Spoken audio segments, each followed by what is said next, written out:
living for this look. I think I'm in love, say it way too often. I can't play these games, think I'm switching up the offense. See me in LA, I'll be moving cautious.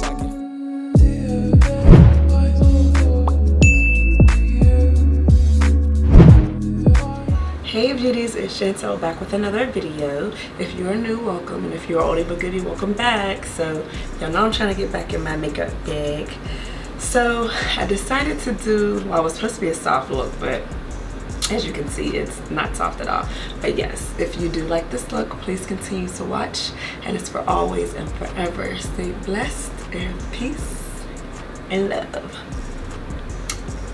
Keep on watching. Hey boo, so we are literally jumping right into this video, and as I always say, please ignore my hair. Y'all know it's quarantine. I really hate doing my hair, so I'm gonna have to find a solution to that. Basically, I'm jumping right into the chocolate palette from Juvia's Place, and I'm just packing that brown color on my lid with a brush from the brow kit, and I'm just really packing that on, and then I'm taking a clean brush and I'm just blending that out just to really diffuse that color and just make it look a little bit more seamless and not to put in one place. Now I'm hopping into my favorite Zulu palette from Juvia's Place, and I'm taking that brown color. It looks a little bit more on the warmer brown, like a more orangey or red brown, but yeah, I'm just taking that above that that cooler brown, and I'm just blending that out. I'm just really packing it into my skin and blending it out. Like, this is like the most tedious part of your makeup application, but if you want like a flawless, very seamless blend, you gotta like keep going back and forth with the colors and the brushes just to get that nice like flow, like that nice gradual type of blend. So lately I have been trying a new method with my makeup routine. I have been using the Calamine lotion instead of, because I know a lot of people use Milk of Magnesia, but that's not made for your skin, so it's not good at all for your skin. There's videos all over YouTube explaining that, but this is actually made for your skin, and it's good for if you like a matte foundation or a matte look, or if you just have oily skin. I don't have oily skin, I have pretty normal skin, but I love a matte finish, so this has really been giving me life. I've been really loving this method. And now I'm just working on my cut crease. I'm using my favorite, the P.Louise base in Blank Canvas. I love it so much. I definitely recommend it. It is hard to get off, so I would use like Vaseline to get it off, but it's so bomb. And I'm just blending it out. That's the key to make it look very nice and blended. I take a few brushes and I just blend out the edge just to make it look blended before I even add more of the shadow to it. So I really like to infuse both that base and my shadows already together, and then I take the excess off with like a concealer brush, and I just blend that out just so it can be tacky enough for when I want to put my other shadow on. And basically I'm just going back and forth with the brushes that I previously used, and I'm just blending back and forth to really get that seamless blend. Y'all know I'm super obsessed with Juvia's Place, so I pretty much use their products every time I make a video or even do a look. I'm also using Natasha Denona's palette as well, and I'm just really packing that light shadow on to the front part of my lid just to, you know, seal that that base in. Like, it's very tedious. You're going back and forth doing the same thing, but if you really want that flawless blend, you just got to keep going back and forth until you get the look that you want, and really take your time with it, because it's easy, it just takes a long time. But yeah, basically that's just what it is with blending. You got to keep going back and forth to really work that out. And now I'm using my, I think that's what, it's either Wet n Wild or Sephora. They're both really, really great liquid liners. I love them, very affordable. And I couldn't decide here if I wanted to do a full liner, if I wanted to do a floating liner, but I ended up going with the floating liner, and I loved the look. As you can see, it really is coming through. I'm just fixing my cut crease a little bit right here because I just feel like it wasn't good enough, so I just wanted to add a little bit more, you know, arch to it. And I'm putting these super dramatic lashes on. I normally don't wear lashes this long, but you know, I was, you know, feeling a little extra, so I was like, why not?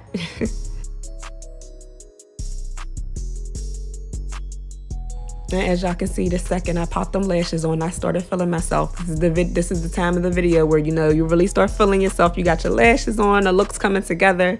Yes. Now we're just adding our foundation. I love using the Maybelline Super Stay. This foundation is really, really bomb, especially if you love a matte finish. I just think like this is one of the best foundations, and it's like only like $10. Like you cannot beat it.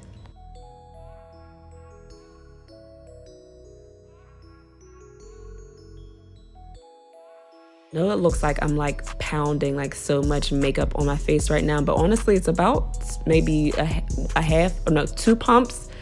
So it's not that much. I don't know why it looks like so much on camera, but I just really love a flawless finish. And I know it looks like really orange now, but once that really dries down, I feel like it really melts into the skin in a really, really nice way. I really love this foundation. And I'm taking my Morphe brush to blend it out. And now I'm using my LA Girl Pro Concealer. That's my favorite. It's my go-to. I always use it. I believe that's the color Toffee, or maybe it's Cool Tan. No, it's Cool Tan. Yeah, and it looks like I'm using a lot, but I'm really, really not using that much. And then when it's blended out, I really wanted to go for that more highlighted look, because normally I do really soft, natural looks, especially of lately. So now I really wanted to get real bold with it, you know, back into my old self. So yeah, I tried to add an extra little, you know, brightness for the under the eye highlight.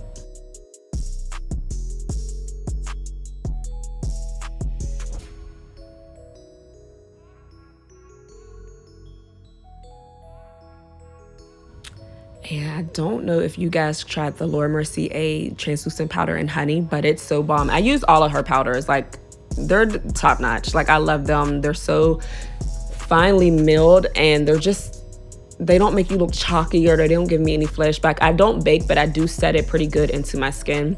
And it's just such a bomb, like, flawless look. Like, yeah, y'all see me. I be feeling myself so much when I'm doing my makeup. It's so embarrassing. But I really be living for my look sometimes. Like, especially when you just, you know, execute a bomb look, you start feeling yourself. Look at me. I keep looking. I ain't even paying attention anymore. But now I'm taking my Anastasia Beverly Hills. That is a foundation stick in the color Ebony, and I'm using that for my contour. I love a warm contour. I love anything that warms up my skin, and it's so natural looking. I really, really love that, and I'm so mad that she discontinued it, but I did just purchase some more Juvia's Place foundation sticks, and I'm going to be using that for my contour. So hopefully I like it as much as the ABH. And for anyone that used to watch me knows that I really don't contour my nose at all. So I just use the powder just to chisel it out a little bit more, and also my cheeks as well. You know, ColourPop really hooked me up. I'm on their PR list, and I love it. So they gave me these gel liners, and they're so bomb. Like, I tested them on my skin, and like, they don't move until you're ready for them to come off. And they're so creamy, and they just glide really nice and easy. But I'm just taking the other color, that brown color from the Juvia's Place palette, and I am going under that cream liner. Look at me. Again, I play too much. I just be feeling myself. Like, I need to stop. Really. Another one of my drugstore finds. I love that Maybelline highlighter. It's so bomb. It's between that and my Artist Couture. Like, I'm forever using that. But now I took a little bit because I didn't want it to be too crazy. So I took a little bit. Now I'm brushing away the powder. But as I was doing that, I kind of brushed away the highlight. So I had to reapply it. I don't know what I was thinking. But yes, I love the little highlight on the tip of my nose to give that extra shine. Basically, it's the same stuff that I'm always doing. My favorite liner, the NYX liner, and then I'm taking this is an Instagram brand lipstick. I'll make sure I link it down below in the bottom. And I'm just gonna take a clear gloss that I believe I got from the hair store, and, you know, make that lip really pop. And this is my Mercier mascara. It's actually one of my new favorites. I just tried it out maybe a month ago, and I'm obsessed with it now. But yeah, I'm just taking that gloss. Like $2 gloss. You can't tell the difference. I put too much on, so I had to take some off, and I'm reapplying the liner just because I want to give it that like ombre look, because I really, really love an ombre lip. That's so bomb. But this is pretty much it, y'all. My hair, help me please. If anybody is in the area that I live in and know how to do some hair, please help me out, because I really hate doing my hair, and I'm quarantined, so that's my excuse. But here's the final look. I hope you guys like it. Remember to like, comment, and subscribe if you're not. And I love y'all. Have a good one. Mwah.